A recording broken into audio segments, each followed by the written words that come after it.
कहानी की शुरुआत अमेज़न जंगल से होती है, जहाँ पे एनबो नाम की एक लड़की एक ट्रैप लगाकर उसमें शिकार के फंसने का इंतजार कर रही थी। तभी उसे याद आता है कि उसने ट्रैप में चारा तो लगाया ही नहीं, तो वो जल्दी से उस ट्रैप में चारा लगाने जाती है। उसके बाद जब वो वहाँ से वापस आने लगती है तो उसे अपने पास किसी शिकार के होने का एहसास होता है। लेकिन जब वो वहाँ पर एक बंदर को देखती है तो वहाँ से जाने लगती है और जाते हुए गलती से वो अपने ही ट्रैप में फंस जाती है। इसके बाद हम उस जंगल के कंदामो नाम के कबीले के मुखिया और उसकी बेटी जूमी को देखते हैं। वहाँ का मुखिया वहाँ पर आए मुसीबतों से काफी परेशान था, क्योंकि कंदामो एक बहुत ही बुरे श्राप से गुजर रहा था, जिससे वहाँ के तालाब की मछलियाँ अपने आप मरने लगी थी और उस कबीले के लोग काफी बीमार और कमजोर होने लगे थे। कंदामो का मुखिया भी काफी बीमार और कमजोर हो गया था, इसीलिए अब वो अपने पूरे कबीले की जिम्मेदारी अपनी बेटी जूमी को देना चाहता था, क्योंकि उसे लगता था कि जूमी ही कंदामो को श्राप से मुक्ति दिला सकती है। इसीलिए वो उस रात जूमी को उस कबीले की जिम्मेदारी देने का डिसाइड करता है। वहीं एनबो अभी भी उस ट्रैप में फंसी होती है। तभी उसके पास उस कबीले का सेनापति एटोक आता है, जिससे एनबो अपने आप को नीचे उतारने में उसकी मदद मांगती है, क्योंकि उसे अपनी दोस्त जूमी के मुखिया बनने के समारोह में जाने में देरी हो रही थी। लेकिन एटोक उसे नीचे उतारने से मना कर देता है और उससे कुछ दूर एक चाकू को रखकर वो एनबो से अपनी मदद खुद करने को कहता है और वो ये कहते हुए वहाँ से चला जाता है। एनबो उस चाकू को लेने की काफी कोशिश करती है, लेकिन वो उस तक पहुँच नहीं पाती। कुछ समय बीत जाने पर एनबो के पास वाका और डिलो नाम के दो रूहानी फरिश्ते आते हैं। वो जब उन दोनों को देखती है तो उसे लगता है कि वो कोई सपना देख रही है, लेकिन जब वो दोनों एनबो को उस ट्रैप से नीचे उतारते हैं तो उसे यकीन हो जाता है कि वो दोनों सच में उसके सामने हैं। इसके बाद वो तीनों जूमी के समारोह में जाते हैं।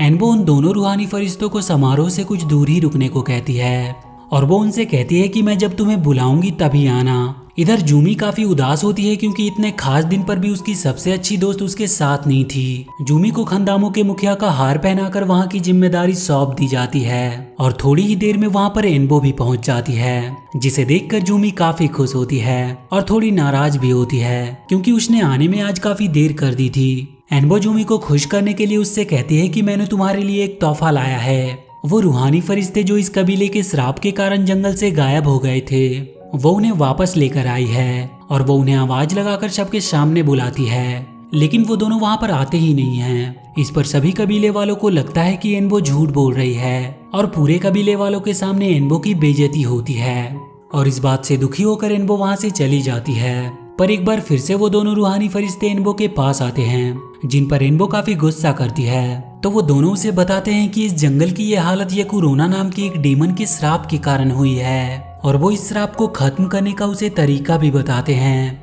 वो बताते हैं कि इस जंगल में कहीं पे एक ऐसा पेड़ है जिसकी जड़ें इस श्राप को पूरी तरह से खत्म कर सकती है, लेकिन उन्हें ये नहीं पता कि वो पेड़ कहाँ पर है। पर वो किसी को जानते हैं जो उनकी मदद कर सकता है। वो एक विशाल कछुआ है जिसे लोग मतुलो मामा के नाम से जानते हैं। ये सब जानने के बाद एनबो जूमी के पास आती है और वो उसे वो सब कुछ बता देती है, लेकिन जूमी को एनबो की बातों पर विश्वास नहीं था और वो वहाँ की मुखिया होने के कारण उसे आदेश देती है कि वो मुतेलो कछुए को ढूंढने के लिए इस कबीले को छोड़कर कहीं जा नहीं सकती।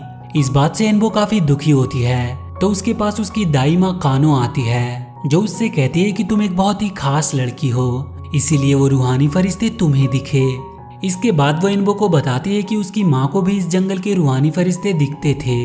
एनबो उनसे अपनी माँ के बारे में और जानना चाहती थी, लेकिन उसे बाकी की बातें कल बताने का बोलकर उसे सुला देती है। अगले दिन एनबो जूमी के पास आती है और वो उससे कानू के पास जाकर उसके और उसकी मॉम के बारे में जानने को कहती है। उसके काफी रिक्वेस्ट करने पर जूमी एनबो के साथ कानू के पास आती है, पर वहाँ पर उन्हें पता चलता है कि कानू की तो मौत हो चुकी है। ये सब देखकर वो दोनों काफी दुखी होते हैं। तभी वहाँ पर उनका सेनापति एटोक आता है, जो कानो के मौत का जिम्मेदार एनबो और उसके रूहानी फरिश्ते को मानता है। इस बात से एनबो काफी दुखी होकर वहाँ से भाग जाती है, पर एटोक अपनी सेना के साथ जाकर उसे पकड़ने की सोचता है। इस पर जूमी उसे ऐसा करने से मना भी करती है, लेकिन एटोक उसकी बात नहीं मानता और वो वहाँ से एनबो के पीछे जाने के लिए निकल पड़ता है। इधर एनबो एक पेड़ से लगकर काफी रोती है। तभी उसे वहाँ पर एक छोटा सा कछुआ दिखाई देता है, जिसे देखकर उसे मुतेलो मामा की याद आती है और वो उसकी खोज में निकल पड़ती है। काफी दूर आगे जाने पर जब उसे भूख लगती है तो वो एक पेड़ से फल तोड़कर खाने की कोशिश करती है, पर तभी उस पेड़ के सारे चमगादड़ एनबो पर हमला कर देते हैं और वो उसे उड़ाकर अपने साथ ले जाने लगते हैं। पर इससे पहले कि वो चमगादड़ एनबो को कोई चोट पहुंचाते, वहां पर वो दोनों रूहानी फरिश्ते आकर उसे बचा लेते हैं। एनबो उन दोनों को अपनी दाई माँ की मौत की खबर सुनाकर रोने लगती है। इधर एटोक एनबो को जंगल में ढूंढ रहा होता है, तो उसे उस जंगल में एनबो की एक तीर मिलती है, जिसे देखकर वो समझ जाता है कि एनबो इसी रास्ते से आगे गई है। उधर जूमी अपने डैड को बताती है कि एटोक ने उसकी बात नहीं मानी और वो अपनी सेना को लेकर एनबो के पीछे उसे मारने गया है, और इसीलिए तुम्हें किसी भी तरह से एटोक को रोकना होगा। ये बात सुनकर जूमी अपने 2 सैनिकों के साथ जंगल में उन्हें ढूंढने जाती है। इधर एनबो और उन 2 रूहानी फरिश्तों को रास्ते में जब भूख लगती है, तो वो दोनों एनबो को तीर से फल तोड़ने को कहते हैं, लेकिन एनबो के सारे तीर रास्ते में ही खत्म हो गए थे। इसीलिए डीलो उसे एक घास की तीर देता है, जिसे देखकर एनबो कहती है कि इससे कोई फल कैसे टूट सकती है।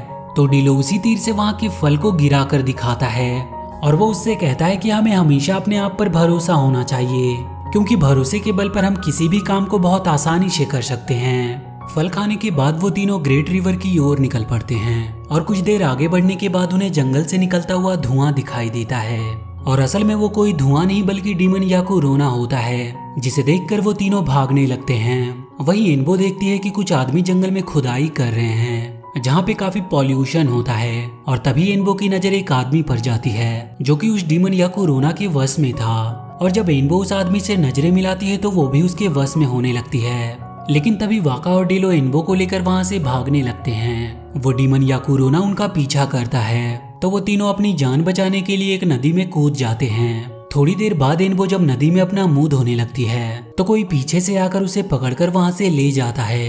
दरअसल वो कोई और नहीं बल्कि उनका सेनापति एटोक होता है। वो एनबो को मारना चाहता था, क्योंकि उसका मानना था कि जो उसके कबीले में श्राप फैला है वो एनबो की वजह से है, और उसकी मौत के बाद वहां पर सब कुछ ठीक हो जाएगा। तभी वो जिस पेड़ पर होते हैं वो पेड़ हिलने लगता है, जिससे एटोक जमीन पर जा गिरता है, और एनबो एक तालाब में। तालाब के किनारे आने पर उसे एक छोटा सा कछुआ दिखाई देता है, और वो उस कछुए का पीछा करने लगती है। वो कछुआ एक गुफा के अंदर चला जाता है, और वहीं पर एनबो को वो मटुलो मामा मिलते हैं। एनबो उनसे कहती है कि वो कंदामो को श्राप से मुक्त कराने वाले पेड़ की जड़ ढूंढ रही है। तो मटुलो मामा उसे बताते हैं कि वो पेड़ वहीं पर है जहाँ तुम खेलती हो, और उसी पेड़ में तुम्हारी माँ की आत्मा रहती है। उस पेड़ की जड़ को तुम्हें एक चाकू से काटना होगा, जो आसमानी पत्थर से बना है, और ऐसा करने से जंगल का वो श्राप खत्म हो जाएगा। ये बात सुनकर एनबो उससे पूछती है कि वो आसमानी पत्थर कहाँ पर मिलेगा।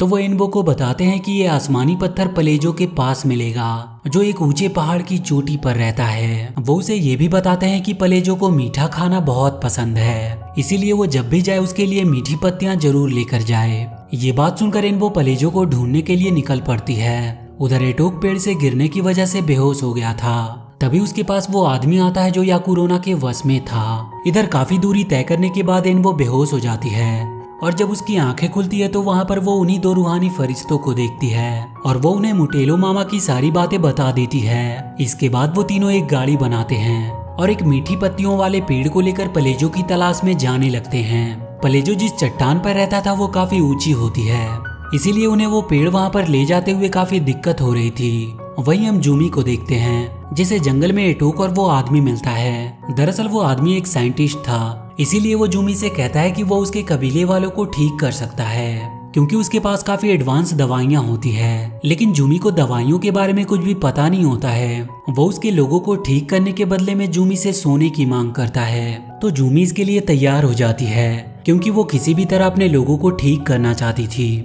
इसके बाद वो सभी कंदामो वापस जाने लगते हैं। इधर एनबो और वो 2 रूहानी फरिश्ते किसी तरह बहुत सारी मुश्किलों का सामना करते हुए उस पेड़ को लेकर पलेजो के पास पहुंचते हैं। एनबो पलेजो के पास जाकर उससे कहती है कि उसे मुटेलो मामा ने भेजा है, और वो उससे वहां पर आसमानी पत्थर लेने आई है।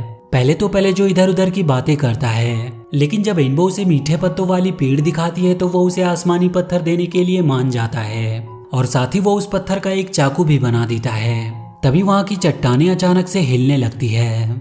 दरअसल उस चट्टान पर ज्वालामुखी फटने वाला होता है। तो पलेजो उन्हें वहाँ से जल्दी से जाने को कहता है, और जब वो तीनों वहाँ से जाने लगते हैं तो वहाँ का एक ज्वालामुखी फटता है, जिससे उनके वापस जाने का रास्ता बंद हो जाता है। तो एनबो पलेजो से उसका पंख मांगती है, और इसके बदले में वो और भी मीठी पत्तियों का पेड़ लाने का वादा करती है। पलेजो अपना वो पंखा उन्हें दे देता है, और वो तीनों उस पंखे की मदद से वहां से निकल जाते हैं। जब वो दोनों उस चट्टान के चोटी पर पहुंचते हैं तो वो तीनों उस पंखे की मदद से वहां से जाने की कोशिश करते हैं, लेकिन वाका का वजन काफी ज्यादा होता है, इसीलिए वो पंखा टूट जाता है। तो वाका उन दोनों को ही वहां से नीचे जाने को कहता है और वो ये कहते हुए उन्हें पंखे के साथ नीचे धक्का दे देता है, जिससे इन्बो और डिलो सीधा उस पेड़ के पास पहुंच जाते हैं जहां पर इन्बो खेला करती थी। और थोड़ी ही देर में वाका भी ज्वालामुखी के वेपर की मदद से उनके पास पहुंच जाता है।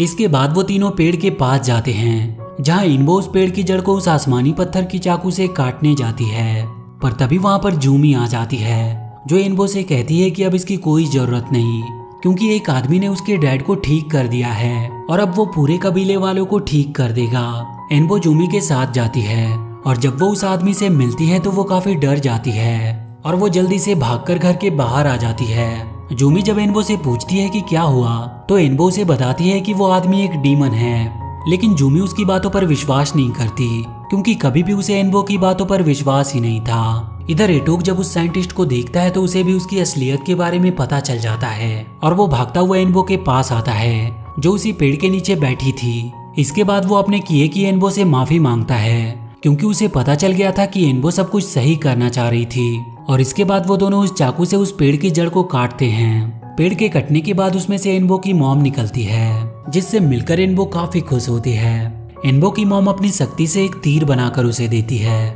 इधर जूमी और उसके डैड भी याकुरोना के वश में हो गए थे, इसीलिए जूमी उस साइंटिस्ट के सामने सबको झुकने का आदेश देती है। सभी लोग उसकी बातों का पालन करते हुए उसके सामने अपना सर झुका देते हैं। इधर इन्बो की मॉम सोना निकालने वाली मशीनों को रोकती है और वो उस साइंटिस्ट के पास आती है और यहाँ पर हमें पता चलता है कि वो साइंटिस्ट तो इन्बो का डैड है, जिसे काफी समय पहले उसकी मॉम वहाँ पर लेकर आई थी, लेकिन अब वो याकुरोना के वश में हो गया था। ये बात सुनकर याकुरोना को गुस्सा आ जाता है और वो अपने असली रूप में आता है और इसके बाद वो जूमी को लेकर उन मशीनों की ओर चला जाता है। ये देखकर वो सभी जूमी को बचाने के लिए याकुरोना के पीछे जाते हैं और इसके बाद इन्बो जूमी को बचाने के लिए याकुरोना को जादुई तीर से मारने की कोशिश करती है, लेकिन वो उसे अपना डैड समझकर वो तीर चला नहीं पाती।